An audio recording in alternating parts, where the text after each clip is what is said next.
एक राजा था जिसकी 4 पत्नियां थी। वो राजा अपने चारों पत्नियों से प्यार तो करता था, लेकिन चौथी पत्नी को सबसे ज्यादा प्यार करता था।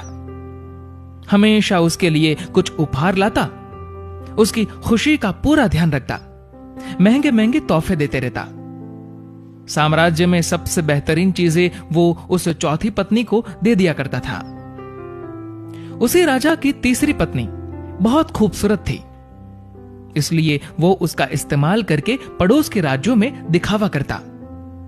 वो उससे सिर्फ इसलिए प्यार करता था क्योंकि उसकी मदद से वो पड़ोस के राज्यों के राजाओं को जलाता रहता था। उसी राजा की जो दूसरी नंबर की पत्नी थी, वो बहुत अच्छी थी, शांत स्वभाव वाली थी और गुणों से संपूर्ण थी। जब भी राजा को अपने राज्य में कोई बड़ी समस्या का सामना करना पड़ता था या कोई बड़ी मुसीबत में होता और उसे फैसले लेने में दिक्कत होती, तब वो राजा दूसरी नंबर की पत्नी के पास जाता और वो इतनी बुद्धिमान थी कि बहुत आसानी से राजा की बड़ी से बड़ी समस्या का हल बताकर राजा को खुश कर देती। अब राजा की जो पहले नंबर की पत्नी थी, वो बहुत वफादार, बहुत ही ईमानदार थी। वो हमेशा राजा की सेहत का ध्यान रखती, राजा की संपत्ति की रक्षा करती और हमेशा उसको राजा के सेहत की फिक्र रहती। लेकिन राजा इस पत्नी के मामले में बहुत ही नादान था।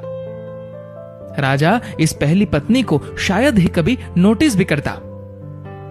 प्रेम तो बहुत दूर की बात, पूरे दिन में शायद ही एक बार भी इस पत्नी का ध्यान भी आता। एक दिन राजा बीमार पड़ गया, इतना बीमार कि उसे यह एहसास हो गया था कि वो अब हमेशा के लिए इस दुनिया से विदा होने वाला है। उसे भनक लग गई थी कि किसी भी वक्त उसकी मृत्यु हो सकती है।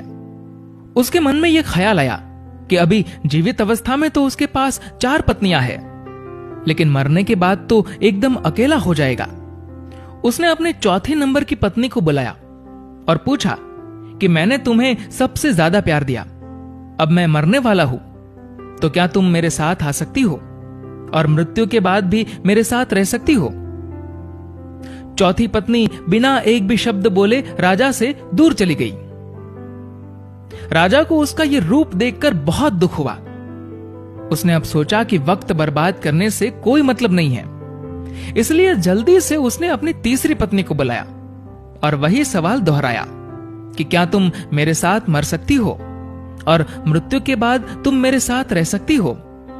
तीसरी पत्नी ने भी सीधा मना कर दिया, ये कहकर कि जिंदगी बहुत अच्छी है और तुम्हारे मरने के बाद मैं किसी और से शादी कर लूंगी। जब ये शब्द तीसरी पत्नी से सुने तो राजा का हृदय एकदम से टूट गया। अब बिना देर किए उसने अपनी दूसरी पत्नी को बुलाया और वही सवाल दोहराया।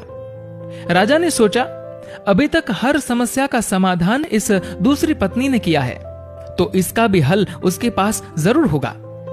लेकिन राजा को इस बार भी निराशा ही हाथ लगी। इस पत्नी ने कह दिया कि माफ करना, क्योंकि इस बार मैं आपकी कोई मदद नहीं कर सकती। राजा पूरी तरह से टूट गया। फिर बाहर से एक आवाज आई कि मैं तुम्हारे साथ चलूंगी, चाहे तुम जहां भी जाओ मैं साथ दूंगी। राजा ने आंखों में आंसुओं के साथ नजरें उठाई और देखा तो ये पहली पत्नी थी। ये पहली पत्नी बहुत बीमार और दुखी दिख रही थी। राजा ने कहा, शायद मुझे तुम्हारी देखभाल ठीक से करनी चाहिए थी, मैंने तुम्हारा ध्यान नहीं रखा। जिंदगी का सच यही है, हम सबकी भी 4 पत्नियां हैं। चौथी पत्नी है हमारा शरीर। पूरी जिंदगी सजाकर रखते हैं, लेकिन मृत्यु पर यह हमें छोड़ देता है। तीसरी पत्नी है हमारी संपत्ति और हमारा पद। जब हम मरेंगे तो यह सब किसी और के पास चला जाएगा। दूसरी पत्नी है हमारा परिवार, हमारे दोस्त, हमारे रिश्तेदार। चाहे वो हमसे कितना भी प्यार क्यों न करते हो, लेकिन मृत्यु पर वो सिर्फ श्मशान तक साथ देंगे। और अंत में हमारी पहली पत्नी है हमारी आत्मा। शरीर, संपत्ति, सुख सुविधा में हमेशा हम हमारी आत्मा को भूल जाते हैं, लेकिन जीवन का कड़वा सच यही है कि सिर्फ और सिर्फ हमारी आत्मा ही हमारे साथ रहेगी। हमने कभी भी आत्मा के कल्याण की चिंता की ही नहीं, जबकि दूसरी चीजों के साथ हमें सबसे ज्यादा हमारी आत्मा की फिक्र करनी चाहिए। अभी वक्त है, अपने आत्मा के लिए समय निकालिए और आत्मा के कल्याण का प्रयास कीजिए, क्योंकि सिर्फ यही आत्मा है जो हमेशा हमारे साथ रहेगी। दोस्तों, इस कहानी को लेकर आपकी क्या राय है, नीचे कमेंट करके जरूर बताएगा। और अगर आपको ये वीडियो अच्छा लगा हो तो इस वीडियो को लाइक करेगा और शेयर करेगा। और ऐसे ही इंस्पिरेशनल स्टोरीज के लिए फॉलो करें हमारे फेसबुक पेज को और सब्सक्राइब करें हमारे यूट्यूब चैनल को। धन्यवाद।